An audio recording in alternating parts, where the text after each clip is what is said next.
कलयुग को सभी युगों में से सबसे सर्वश्रेष्ठ क्यों कहा गया है और ऐसा किसने बताया? कलयुग में सबसे बलवान व्यक्ति किसको माना जाएगा? लेकिन क्या आप जानते हैं कि कलयुग में महाभारत जैसा एक और महायुद्ध भी होने वाला है? चलिए जानते हैं इस वीडियो में, तो वीडियो को पूरा एंड तक जरूर देखिए। संसार को 4 युगों में बांटा गया है, सतयुग, त्रेता युग, द्वापर युग और कलयुग, जिसमें कलयुग को मानव जाति के लिए सबसे शापित युग कहा गया है, क्योंकि जैसे जैसे कलयुग अपने चरम पर पहुंचेगा हमारे समाज की हालत बद से बदतर होती जाएगी। लेकिन आपको जानकर हैरानी होगी कि प्राचीन समय में कलयुग को सभी युगों में से सबसे सर्वश्रेष्ठ बताया गया है। तो दोस्तों, कौन थे वो जिन्होंने कलयुग को सबसे सर्वश्रेष्ठ युग बताया और उनके ऐसा कहने के पीछे का कारण क्या था? आइए जानते हैं। दोस्तों, यहाँ सबसे पहले तो महर्षि वेदव्यास के बारे में बताते हैं, जिन्होंने कलयुग को श्रेष्ठ युग की संज्ञा दी। उन्होंने ही कलयुग को सभी युगों में सर्वश्रेष्ठ युग बताया। कथा के अनुसार एक बार ऋषियों की आपस में चर्चा हो रही थी कि कौन सा युग सर्वश्रेष्ठ युग है। कोई सतयुग कहता तो कोई त्रेता युग को श्रेष्ठ बता रहा था, जिसके बाद सभी ऋषियों को समाधान के लिए गंगा में डुबकी लगाकर ध्यान करने को कहा गया। कुछ समय बाद महर्षि व्यास डुबकी लगाने के बाद ध्यान से ऊपर आए। इसके बाद उनके मुंह से निकला कि युगों में कलयुग,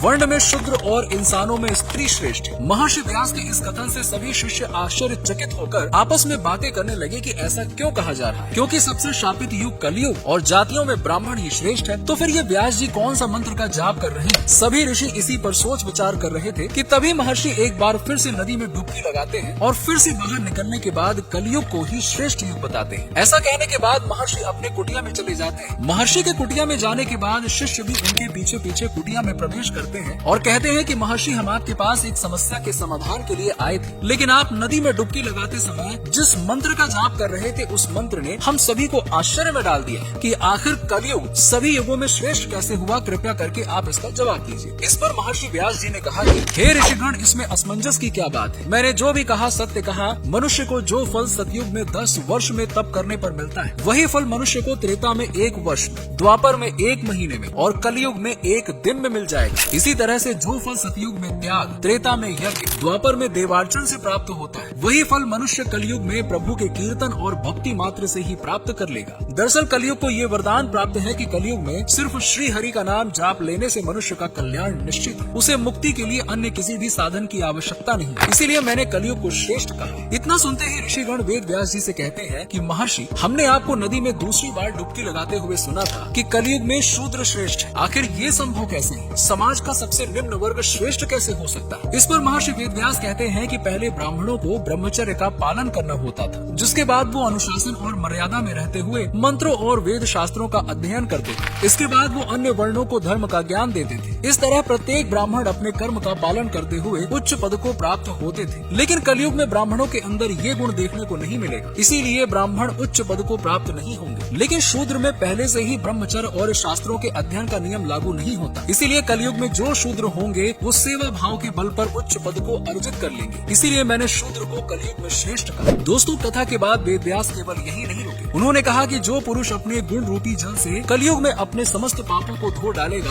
वो पुरुष कलयुग में श्रेष्ठ पुरुष कहलाएगा। इसीलिए हे मुनिगण, कलयुग के वासियों को मेरी सलाह है कि यदि वो अपने जीवन को सुखी बनाना चाहते हैं तो वो सदा श्री कृष्ण यानी कि श्री हरि का जाप करें। यदि वो ऐसा करते हैं तो कलयुग के बाद यानी कि अपनी मृत्यु के बाद वो सीधा श्री हरि के धाम बैकुंठ में स्थान को प्राप्त करेंगे। इन सभी बातों को कहने के बाद महर्षि व्यास अपने सभी शिष्यों से कहते हैं, हे मुनिवर, मैंने आपकी सभी शंकाओं का समाधान कर दिया, इसलिए आप बताएं कि आपका यहाँ आना कैसे हुआ? इस पर सभी मुनिवरों ने एक सुर में कहा कि हे महर्षि, आज हम जिस शंका को लेकर आपके पास आए थे वो तो अब दूर हो चुकी है। ऋषियों के मुख से ये बात सुनकर व्यास जी भी मुस्कुराने लगते हैं।